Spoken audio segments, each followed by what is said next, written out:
What's up, guys? So it's the Halloween season. I've been watching a lot of material and putting out a lot of videos for you guys to watch. And amidst all that, I've been trying to choose what content I want to put out there and what things I kind of want to spend my time focusing on. Some hidden gem movies out there I've talked about on the channel that I just feel like don't get a lot of attention.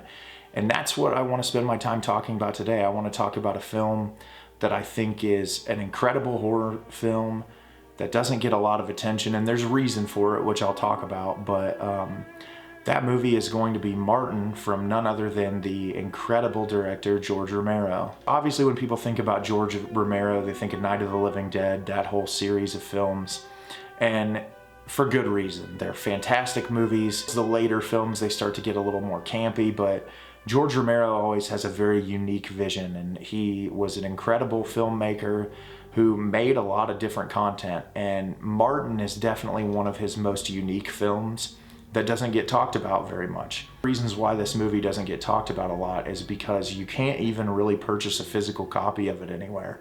It's been essentially kind of in limbo for an eternity because of rights issues with it's either a family member or just, there's no way for the film to get distributed.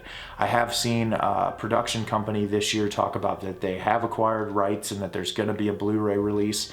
But as of right now, I think you can still stream the entire movie for free in its original aspect ratio on YouTube, which is how I watched it the first time. I never even heard of the film before with my love for horror, and it's one that the premise of it was really intriguing to me, and I felt like I needed to check it out immediately. Yeah, Martin follows none other than Martin, who is a vampire, but not a vampire in the traditional sense. He is essentially kind of like a Dexter type, where he's very methodical in the women that he chooses to drink their blood. But what he does is he uses this kit that he has where he has these syringes to knock these women out, and then rather than, have fangs or be a traditional vampire, he uses a razor blade and he cuts their arms and drinks their blood that way. He doesn't have fangs. He can walk in the middle of the daytime. So he's not a traditional vampire by any means. And the film follows him going to live with his uncle. And when he gets there, his uncle is this crazy religious madman who essentially looks at him as soon as he gets off the train and says, "I know what you are, you're a monster, and I'm going to get this out of you or kill you."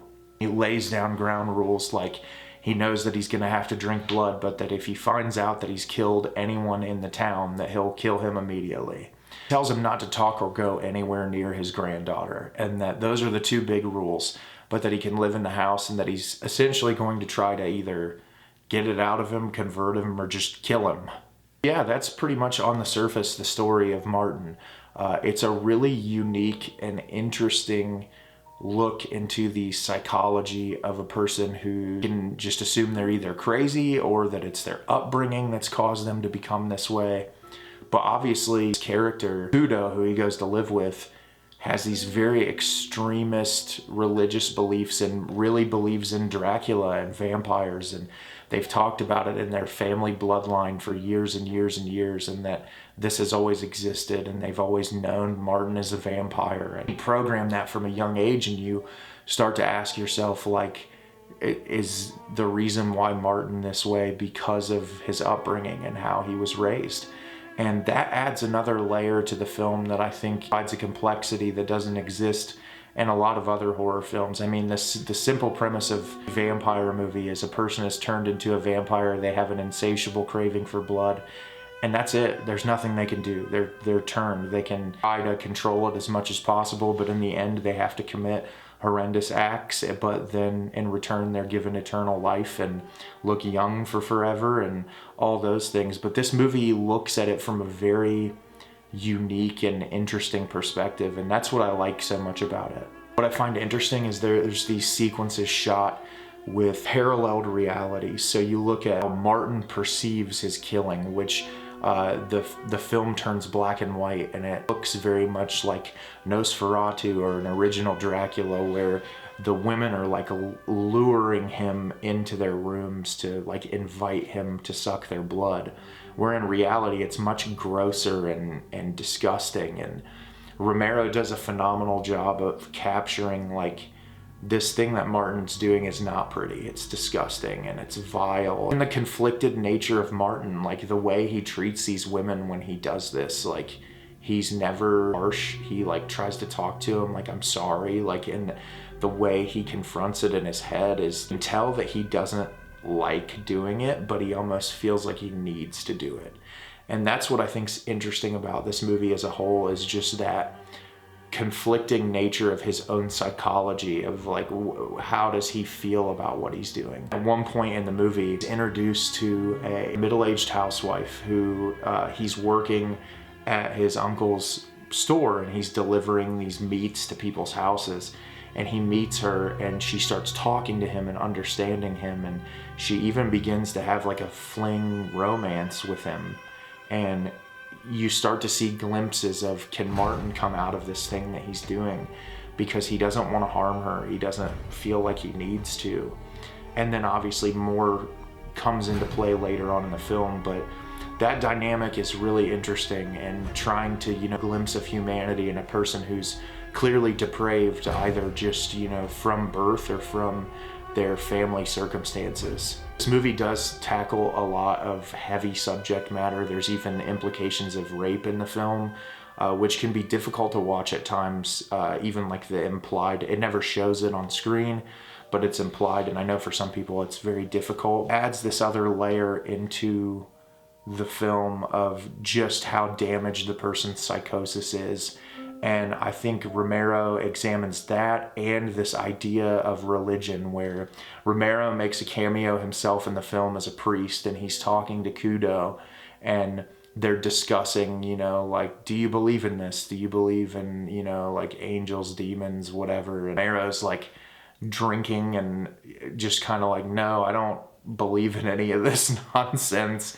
And it's like, he has his faith, but he's not ethical. And I think that's really interesting that Romero tackled that subject matter. Radical religious belief system that is so controlling that it can cause this person to believe that they are a monster and have to do what they're doing. And ultimately, Martin's demise is based on, you know, either his background, the insanity of the religion and the family, but it's really a great and unique film that I think more people need to watch. The cinematography is fantastic. I love the look of this movie. It's gorgeous. It's very simply shot. All of the practical effects are great. I believe Tom Savini also worked on this film. Shout out to Tom Savini, the best visual effects artist of all time. I love his work so much. This movie looks fantastic, and I think obviously Romero in his early years, you look at Night of the Living Dead, cinematography on that film's gorgeous, but I really love the look and the aesthetic of Martin. It's one of my personal favorite horror films. My favorite elements to this film is the Donald Rubinstein soundtrack. It is absolutely gorgeous. It's very like melancholy and somber, but it also has its really chaotic moments. There's a scene where Martin has stalked out this woman who he finds out that her husband is leaving on a work trip. And when he goes in to, you know, get this woman, he finds out that she's in there having an affair on her husband, and the scene becomes really chaotic. And the score that accompanies the scene just really makes you feel uneasy and in that situation with those people, and like Martin's still trying to get at this woman while also dealing with this really large man who's coming after him. And I think that soundtrack really attributes to the overall feel of the film. Yeah, that's my thoughts on Martin. I think it's a fantastic film. Obviously, like I said, it tackles some pretty heavy subject matter. It's not an easy film to watch at times, but it's one that I think not only is just like a genuinely interesting character study, but it's a horror film about something that could actually happen, and it's terrifying and it's unsettling and it's really well crafted. And I'm glad that eventually soon it's going to get a proper release so more people can watch it, but I would recommend finding it on YouTube, watching it in the original aspect ratio, and putting your own thoughts to it. It's a very unique and engaging film. So have you guys seen Martin? Do you love it? Do you hate it? Let me know in the comments down below. I just gave my thoughts on it. I absolutely adore this movie. It's one of my favorites in Romero's catalog. As always, is if you could like this video and then subscribe to the channel, lets me know you're enjoying the content I'm putting out.